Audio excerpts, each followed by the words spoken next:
All right, good afternoon. Welcome back to Bike to Campus Week, Day 4.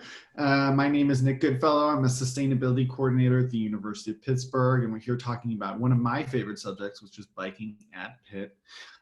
So we're streaming live to the Pitt Bike Cave, and we're joined by Taylor, who's going to introduce herself in a moment. So we're streaming to the Bike Cave. If you have questions about biking at Pitt, you can ask them in the Bike Cave comments for this post. We'll be checking them and answering them. This is also being recorded, so you can watch this later or share it with a friend who's interested in biking or wants to learn more about the amenities. And those will be available on the Bike Pittsburgh's YouTube page starting next week. All right, so I introduced myself again, Nick Goodfellow, Sustainability Coordinator at Pitt. I'm joined by Taylor Thomas, who's live in the Bike Cave. Taylor, do you want to introduce yourself? Yeah, absolutely. Hi, my name is Taylor Thomas. I'm a sophomore here at the University of Pittsburgh. I'm a psych major, and I'm a first-year bike attendant here at the Pitt Bike Cave. Awesome. I'm excited to learn, to talk about biking and the Bike Cave. So we introduced ourselves. All right, so Pitt is a bike-friendly university. Since 2018, we participated in this national program. More than 300 universities participate. It's a great way to measure how you're doing as a university compared to others, and to identify actions and steps and programs that you can implement in order to make biking more accessible, inclusive, easier, fun, safe on your campus. So our Pitt Sustainability Plan lists a few goals for us to achieve and increase our bike-friendly university status. So our first one is to achieve silver status by 2020. We were on track to submit, but due to COVID, a few of our last-minute improvements were delayed in March. So we made the decision to wait it out another year and submit our application for silver status this year. So we're hoping that by, I think it's August or September this year, that we will have earned silver status. But we're still looking towards gold status in 2025. And so we've got a lot of work to do, but we've got a lot of things happening right now to help us get to those levels. So the Bike Friendly University program is broken into 6 E's. Those are the category areas for the program, and those are engineering, which includes our design of our streets and really our pathways, since we don't really manage or own any streets in Oakland. Education, which are activities like this and other classes that we would like to be teaching right now but can't due to COVID. Encouragement, which are activities and festivals, again like this, that encourage folks to bike to campus, and incentives for staff and that sort of thing. Enforcement and safety, which is around ensuring that cyclists, pedestrians, and drivers are obeying traffic rules and keeping everyone safe, as well as evaluation and planning, understanding how many racks or riders per building we have on campus, what our capacity is to serve our riders, and then equity, diversity, and inclusion. We want cycling and biking to be accessible and inclusive for everyone.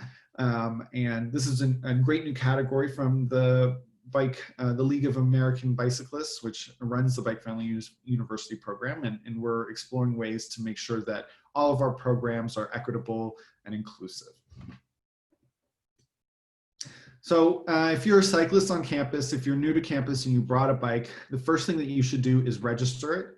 So we have a partnership with Bike Index, which is a national nonprofit that runs the largest bike registration program in the US. So they work with Pitt Police, Parking Transportation Services, which is the department that I support. We can help you recover lost or stolen bikes. And so when I was starting out biking, I registered my bike, and I've heard of folks who have had their bikes recovered when they were lost or stolen.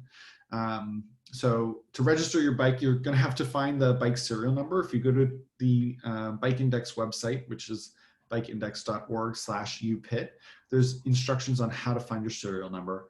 And you enter information like your Pitt ID and email address and some contact information.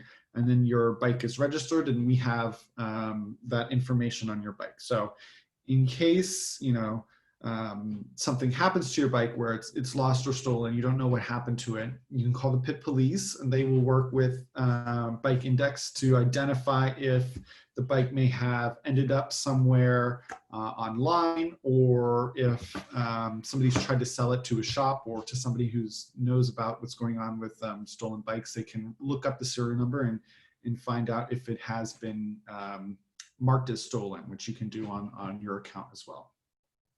And pretty soon we're going to be requiring anybody who rents a bike locker or a bike room to have their bike registered, just so that we have a better sense of who's using our bike facilities. So we have more than 1,100 bike parking spaces on our campus.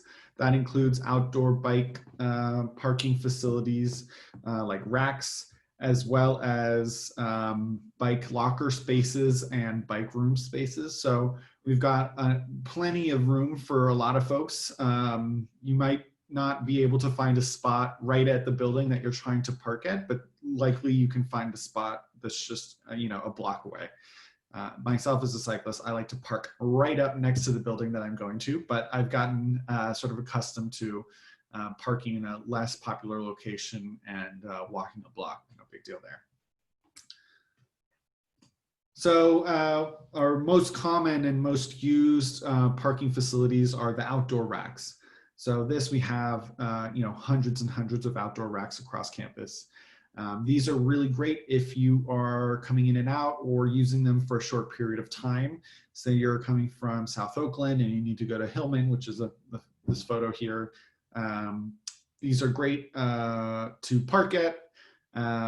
If you have a U-lock, you want to make sure that you're locking your wheel and your frame to the hanger, to the hanger part of the bike rack, just to make sure it's secure. We really recommend that you use a U-lock rather than a cable lock. Theft is a thing that happens, not so much on our campus anymore recently, but the Pitt Police say that of the bikes that are stolen, usually they're locked with a cable lock versus a U-lock. U-locks are the strongest, the most secure, and some of them even come with guarantees that your bike won't be stolen. We also have bike lockers, which are available to rent by the semester for $40. These are located in the Posvar Passage, which is what this photo is of, a little off, covering some text there. There are also some at Sutherland Hall. We have a few that we are looking to place. So if you would like some near your building, just contact the parking office and we can evaluate whether that's an option. These are covered, locked boxes, and you can see in the bottom left, that's a photo of them. So only you and the parking office have a key to them, and they are covered from the elements. They're not, heated or anything. So if you are concerned about parking your bike in there long term during cold weather, they may not be a good fit for you, but they do have a lot of space to store maybe bike shoes or a helmet or some bags if you're commuting. A great option if you're commuting and say you're working a 7.5, 8 hour day, park your bike in there, they'll stay dry, and then you can come grab your stuff and your bike at the end of the day. So if you want to reserve a locker, you can contact our parking and transportation office. So the website for that is bit.ly/pitbiking. That goes to the Bike Pit website, and there's information there on how to reserve a locker. There's another photo, larger photo, same photo, that shows you where the lockers are located, what they look like. So we also have some bike rooms on campus, and not a lot of folks know about this, but we do have bike rooms on campus. And combined, they can hold about 50 bikes. And these are available only to residents in certain halls. We're looking at locations to add additional bike rooms, but the ones that we currently have are available in Bouquet J. Those are for all Bouquet residents, as well as Nordenberg Hall, that's for all Nordenberg residents, and then in Towers Garage, and those are available for all Towers residents and residents in the quad. So these are indoors They're within the buildings or within the parking garage. They are also only accessible by Pitt staff and folks who have reserved the bike, requested access to the bike rooms. And these are free. So they're a nice amenity if you are living in Nordenburg, if you're living in Bouquet J. You can keep your bike in there. And these are great long-term storage options. So if you are biking pretty frequently in the fall, but come November, December, don't feel like you want to keep your bike outside, you can request access to one of the bike rooms for free. And you'll be able to keep your bike in there. You are only able to keep your bike in there as long as you're a resident. So come move out, you're going to have to make sure that your bike is removed, or it could be claimed by the university as lost property and eventually impounded. So really, one of my favorite places on campus, as you can see in my background, is the Posvar Passage. This is sort of the biking hub of campus. This is a shared bike and pedestrian path that was installed a few years ago. It's marked by these green bike lane markers and white pedestrian markers. And this is a great route to take if you're coming to or from Oakland to campus. So we'll pull up a map in a moment and I'll show you what I'm talking about. But if you're trying to get from Oakland to maybe Shadyside or Squirrel Hill or even to Shenley Plaza, usually, or you might think that you have to travel along Forbes, and some parts of Forbes are not really bike friendly, especially if you're a new cyclist. And so the Posvar Passage is a safe alternative to Forbes. It connects right to Shenley Plaza and Shenley Drive, where there are a ton of great protected bike lanes to get you to Phipps or to Shenley Park or even down to CMU and the East End. Another great part of the Posvar Passage is it's where the Pitt Bike Cave is located, which is right beneath Posvar Hall. And I'll let Taylor talk a bit about the Bike Cave. Yeah, so I'm a first-year attendant here at the Pitt Bike Cave. Nick, if you want to go to the next slide. So the Pitt Bike Cave is a student-created and managed fix-it space and a bike shop. So as Nick said, we're located in the Posvar pass-through right under Posvar Hall. And here we allow all residents of Pittsburgh and students on campus to come in and fix your bike with our tools for free, or you can purchase your own bike if you don't already have one. And so the Pitt Bike Cave is really a space for people of all bike backgrounds. So if you already know what's wrong with your bike and you just need to use tools for free, you can schedule an appointment, come on in, do your thing. But if you're also from a background that you don't really know how to fix bikes, we have 3 attendants here that you can request help from, and we can locate the problem and help you fix it. But we won't fix your bike for you. That's the big thing. This is really a do-it-yourself shop. So we can help you locate the problem and show you the steps on how to fix it yourself. And for buying your own bikes, every week or every other week, we'll post 2 bikes for sale. And they're only between like $40 and $60. So they're very college budget friendly and a great way to get around campus if you don't already have a bike. And then Nick, if you want to go to the next slide, thank you. We're open Fridays from 1 to 6 and Saturdays from 12 to 4. We're open by appointment only. You can do, masks are mandatory, and we practice social distancing. So we only allow 2 people to be in the cave at a time fixing your bike. And to sign up for an appointment, you can visit the Pitt Bike Cave Facebook page or Instagram page. We post a weekly Google Forms link that you can fill out and request a time slot. Due to social distancing, we only require 2 people in the cave at a time, as I said, and you can only sign up for 1-hour time slots a day. So if you did have something like really wrong with your bike, you could sign up for 1-hour slot on Friday and 1-hour slot on Saturday, but only 1 hour a day to get people in and out. And yeah, it's just a really, really cool place if you're on campus and you need a bike, if you need help fixing your bike, or if you just need the tools to fix your bike to come in for free. It's a really, really great resource that Pitt has. That's perfect timing. We got a question on Facebook that says, hi, I have flat tires and was trying to fix it myself. Does the Bike Cave have new tires and tools I can use? We do. We actually have tires and tubes of all sizes that if you wanted to schedule an appointment and come in, or if you wanted to comment on the Facebook page, if you know the size of your tire and tube, we could look through it for you and tell you if it like would be worth it to come in and create an appointment and fix it yourself, or if we don't have it right now. But we also have the option to order sizes for you too. We just need to put in a request if we didn't have it already. But yes, we do have tires and tubes and tools that you could use to fix it. Awesome. What are some other maybe common, easy fixes that you get often that you have supplies on hand for, like tires? And or what pieces of equipment do you also have like for sale? Mainly the stuff we have for sale are the bikes that the attendants come in and fix up for everyone. We also sell helmets, bike lights, and stuff like that. But yeah, other common things, people really, we have air pumps. That's like the most common thing. We also, if we have 2 people in the cave already, we have an outdoor stand that people can come put their bikes up. Like that's one of the main things. People just need to fill up their tires. But other common things are like they just need their gears fixed. They need to fix like the front or back derailleur, move their headset up, just really easy fixes like that. Great, thanks. So if you don't have a bike and don't feel ready to buy one from the cave yet, we have a great Healthy Ride at Pitt program. So this year, we expanded a partnership that we had with Healthy Ride to allow all employees, which are faculty and staff, as well as students at the Pittsburgh campus, unlimited free 30-minute rides on Healthy Ride. So you may have seen the stations like this around campus.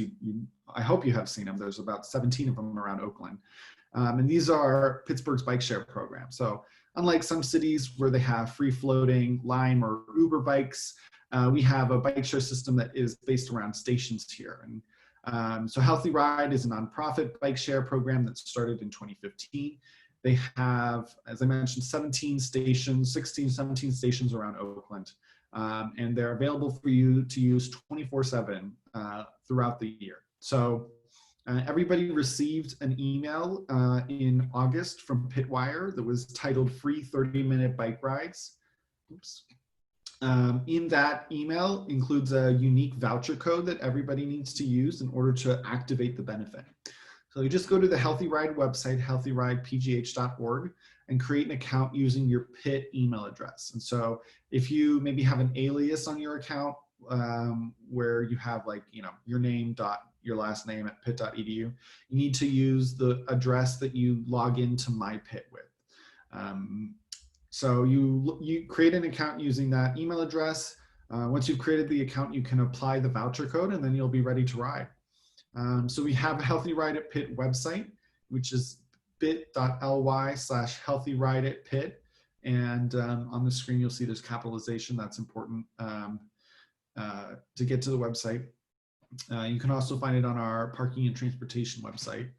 And there are more instructions on how to use the Healthy Ride system, including detailed instructions on how to create your account and how to apply the voucher if you get confused during the process, as well as more of the ins and outs about how the free unlimited 30 minutes rides works. So essentially you're able to take a ride for up to 30 minutes. After 30 minutes, you'll be charged the pay-as-you-go rate of $2 every 30 minutes. And that's charged to the credit card or other form of payment that you've linked to your Healthy Ride account. You can get around this by making sure that your ride lasts less than 30 minutes. So if you do plan to ride somewhere that is a bit longer than 30 minutes, or you don't want to like push it to get there in under 30 minutes, you can do a little planning in advance and identify some stations that are along your route. And you can park the bike, return it, and then check it back out in order to continue to your destination without being charged the pay-as-you-go rate if you think your ride will last longer than 30 minutes. So the website has more information on the ins and outs of the program, as well as some tips. We're mentioning biking during COVID. Taylor's wearing a mask. You should wear a mask while you're biking. You should maintain physical distance while biking. You should probably increase it a little bit more while you're cycling because of slipstreams while biking. Healthy Riders also implemented a lot of cleaning procedures, so most of their bikes are cleaned within 48 hours. You can also use gloves if you'd like to keep yourself safe. So there's more information on that on the Healthy Rider Pit website. So besides having a bike, you also want to use it and get around. And Oakland can be a little tricky at first or a little intimidating at first when biking because of roads like Forbes and Fifth, which are quite large and quite busy and pretty intimidating if you're a new cyclist. So some resources that we really recommend are the Pittsburgh Bike Map, as well as the Pitt Bike Map. And we'll go into more detail on those in a minute. My recommendation, again, is if you're a new cyclist, you really want to avoid Forbes in the sort of Oakland Business District and Fifth Avenue.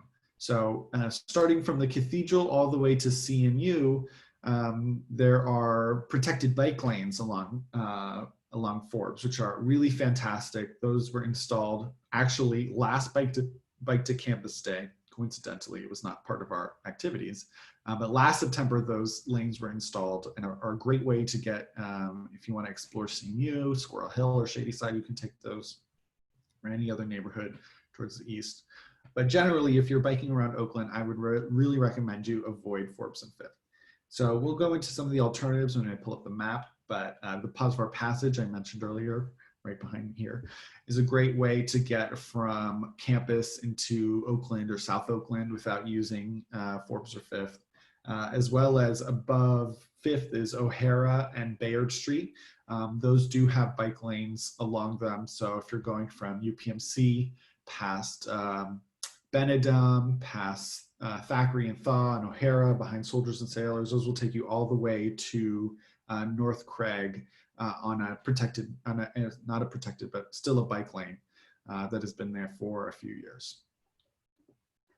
So I'm going to open up the bike map. Okay.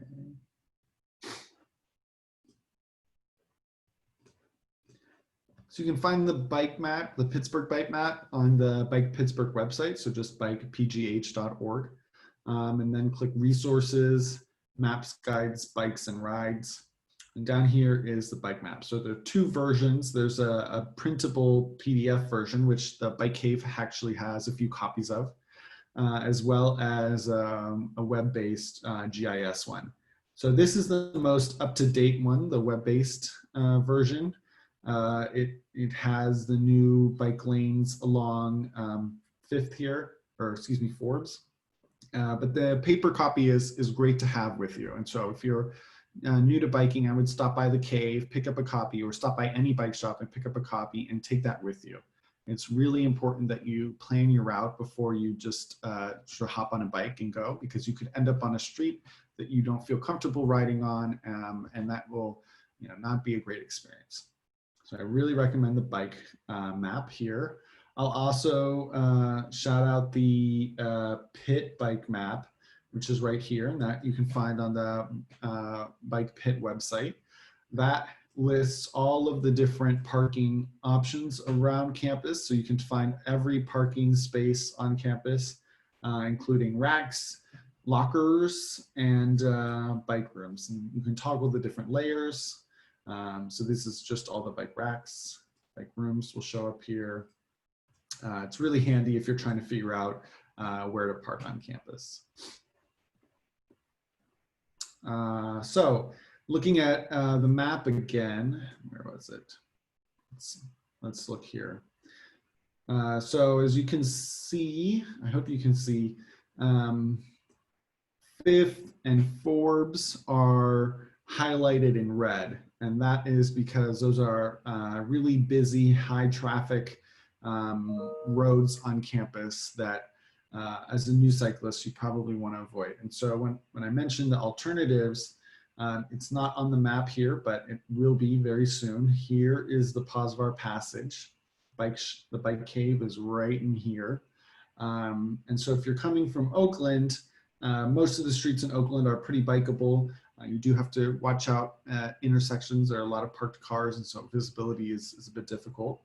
Once you get on Senate, you can get to the Posvar Passage, then you're able to get to the east end, like to Carnegie Mellon or Shenley Park or Shady Side pretty easily because there are great bike lanes. It's a bit difficult to describe over a webinar, but again, I would encourage you to take a look at the Pittsburgh bike map so that you can find some safe routes around the city and take a ride on them. I would recommend going on a weekend morning, a time when traffic is a bit lighter, so that you don't so that you're not trying to bike a new route during rush hour. I don't know, Taylor, what are some of your favorite, or how do you get to campus? So I live on North Craig Street. So the only route I've taken is down North Craig to South Craig and through those protected bike lanes on Forbes, like by the Cathedral of Learning. And then I just hop on the Posvar pass through to get to the bike cave. I recently just got a bike on campus. Well, not on campus, I live off campus, but I recently just got my bike down to my apartment. So I haven't had the opportunity to explore all the paths around Pittsburgh. But like you said, there are bike maps that I can take from the bike cave, or if anyone wants to stop in and explore it. And yeah, I would love to explore more because I've just only taken that route to get to the bike cave to get to work. Yeah. No, you should definitely explore more, but that's a great route, and you're really fortunate to be able to use that lane. And so actually, while we're on the subject, I'm going to pull up some videos from Bike Pittsburgh. So we mentioned this a few times in earlier sessions, but Bike Pittsburgh has really fantastic videos, educational videos, to help you understand safe ways to bike around cities. And so we mentioned the bike lanes on Forbes, and some of them are contraflow lanes, which means that you're biking in the opposite direction of traffic in a protected lane. And so they've got a video that a very short 1-minute video on contraflow lanes that we're gonna watch here.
Okay, so it's important when you're using the contraflow bike lanes to follow the signals, especially at the intersection with Belfield, because that's a busy, confusing intersection, and there are signals specific to cyclists. It's a signal with a bike in it, and you should follow those when you are passing through the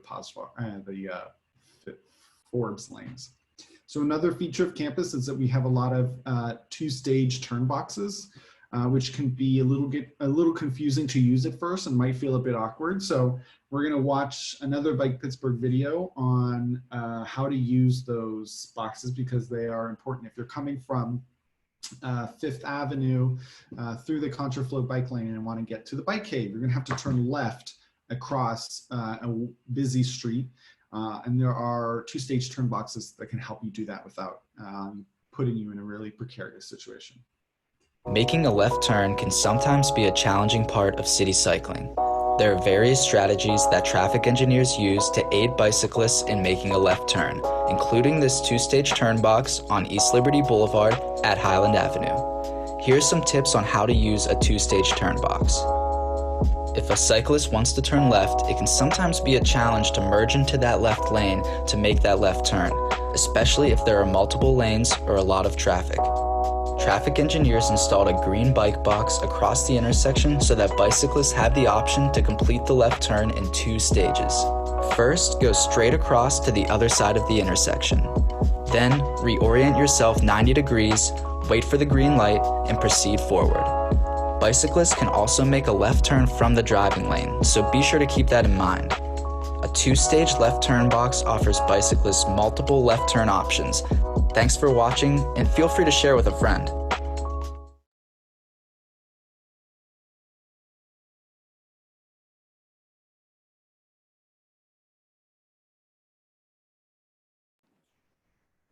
Nick, you're muted. Thanks, Taylor. I hope that video wasn't too buffery, but a two-stage turn box is a good tool to use to get across a busy intersection if you're trying to turn left, especially. All right, so I'll put a call out for questions on Facebook or in Zoom. If you have any questions, feel free to put them in the comments, and Taylor and I are here for a few more minutes to answer them. Taylor, I was wondering what's happening at the Bike Cave this weekend. I mean, you're there right now. What's the vibe at the Bike Cave?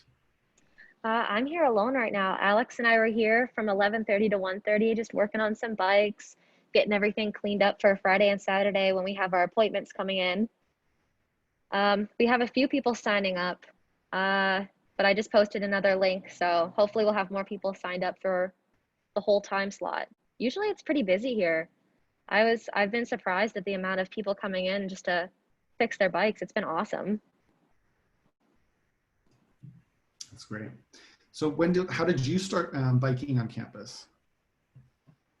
Well, I was part of the green team freshman year, and as a part of the green team, you get like a bunch of notifications from the Pitt Office of Sustainability for like available jobs on campus, and one of them was the Pitt Bike Cave.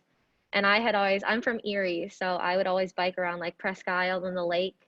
And it just seemed like really intriguing because it was something I wanted to learn more about, like the mechanics of a bike and how to be able to fix my own bike if I were on a bike ride alone and for some reason like something went wrong. And I also just wanted to like green my commute. I walk everywhere, but I really try not to take public transportation as much as possible, especially, now in the COVID times. So I figured being able to have my bike somewhere and ride it to campus would be great. Yeah, that's definitely a great way to start biking, and a major plus to riding a bike is that you can get from like the boulevard to campus in 5 minutes versus 20 minutes while walking. Exactly. And I live off campus too. And usually a walk would take like 15 to 20 minutes from North Craig, but now on a bike, it takes like less than 10 minutes. It's great. Yeah, that's awesome. So do you know of any other bike groups at Pitt, like clubs or group rides? Well, Pitt has the Pitt cycling group that that they can join. I'm not sure of any other bike groups at Pitt specifically.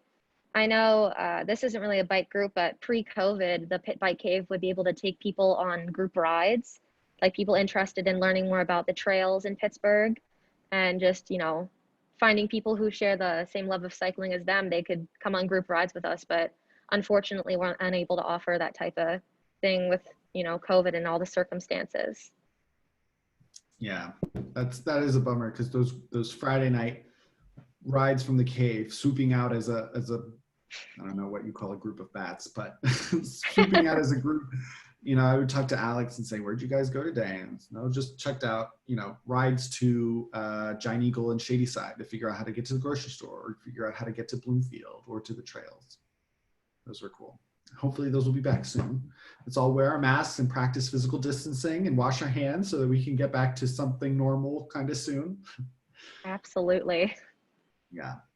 I'll give a shout out to Pitt Cycling. I saw that they have been updating some of their social media. So I think the Twitter and Facebook handles are at Pitt Cycling. And I know that they're doing rides, or they were at least in August. So if you're looking to join a group to ride, if you're an experienced rider and you want to go on longer distance rides, or even a new rider, you should be able to reach out to them, and they would be interested in riding with you. And I will say that finding a friend to ride with, finding a group to ride with is so important. If you're a new cyclist, it gives you some confidence to be around new experienced riders. They can help you my first time after I bought my bike riding was, I only started riding because my roommate at the time had a bike and told me how great it was and took me on a few rides when I first started. And that really made me feel a lot more confident about riding in the city. Okay, we have a question about, bikes on buses. How about Pitt buses and Port Authority buses? Taylor, do you want to take that one or? Yeah, I can. You can actually take bikes on buses. All Port Authority buses in Pittsburgh are equipped with bike racks. I believe they're on the back of the bus that you can put them on and take the bus if you find yourself in some bad weather unexpectedly, or you just get tired and need to hop on a bus. You can absolutely put your bike on a bus. Yeah, so they're actually in the front of the bus, right at the front of the bus. They are so helpful. Again, if you ended up biking downtown and then you realize how many big hills there are in between downtown and Oakland, and you're like, I don't want to do that. You can hop on the bus. So there are instructional videos online. It's super simple to do. It might seem a bit intimidating at first, and honestly, it still intimidates me a bit after I've done it like 15 times. It can really save your butt to have that alternative mobility option. It's really easy. You just kind of pull this thing up and the rack goes down, you put your bike on it, and then this other thing goes on top of the wheel. I would usually wave at the bus driver, like, I have a bike, I'm gonna put it on, please don't run me over, or as they're approaching, so that they know to give space between you and the bus and the car, or vehicle that's in front of the bus, so that you have enough room to put your bike onto the rack. And then I usually stay towards the front of the bus just to sort of keep an eye on my bike. It's kind of nerve-wracking riding the bus with a bike because you see it jumping up and down. You're like, it's going to fall and it's going to get rolled under the bus. I'm not going to have a bike anymore. But I've never heard of anybody having a problem putting their bike on the rack or it falling off. And then as you get off the bus, you definitely want to tell the bus driver that you're going to get your bike off the bus. Don't assume that they remember who you are or that your bike is on there. Just give them a heads up, hey, I'm going to grab my bike off the bus, and it's a pretty easy process to get it off again. And I'll say that a lot of the Pitt shuttles also have racks on them, not all of them, but most of them have racks on them. So if you're living in upper campus and you're like, oh, this will be a nice bike ride down to lower campus, then you realize, you think about the effort that goes into getting back up to upper campus, you can always throw it on one of the shuttles. All right, any other questions? In the meantime, write your questions in the Facebook comments. In the meantime, I'll plug our sessions tomorrow at 10 a.m. We have a session about planning a route. As I mentioned before, planning a route is so key when you're starting out riding around the city. You don't want to end up on a road that you're unfamiliar with or that doesn't have a bike lane or the bike amenities that you feel comfortable riding in. So it's great to plan a route with the bike map and even apps like Google Maps that have bike lanes marked on them. So that's at 10 o'clock is planning a route. At 1 o'clock, we have a session with Friends of the Riverfront on accessing the trails. So there are 24 miles of riverfront trails in Pittsburgh. Biking on them is a great way to see the beautiful riverfront that we have here. There's some, you can take the bike trails down to the Point, go to Point State Park and see the stadiums from there. You can get to the north side from there. You can even get to the south side over Hot Metal Bridge. So Friends of the Riverfront who manage those trails are going to talk a bit about how to get to them because it is a bit tricky looking at a map to figure out how to get to them. So that's at 1 o'clock, accessing the trails. And then at 2 o'clock, our last session of Bike to Campus Week is about group rides. And so that's with Robin Woods from Black Girls Do Bike and Karen Brooks, who's the bike expert at CMU. They're going to talk about group rides, like we mentioned a bit earlier, what they are, what rides are happening now, and some do's and don'ts of joining group rides. Right. Taylor, I don't know if you have any last thoughts before we jump off. No, I think we pretty much covered it all. Cool. Well, if you have any questions, go on the Pitt Biking website and there's some contact information. You can reach myself or somebody from the Parking and Transportation Office if you have questions about biking on campus. And then the Bike Cave is on Facebook and Instagram. They've got great content. I love the Bike Cave memes. So good. And thanks for joining us. Have a good day.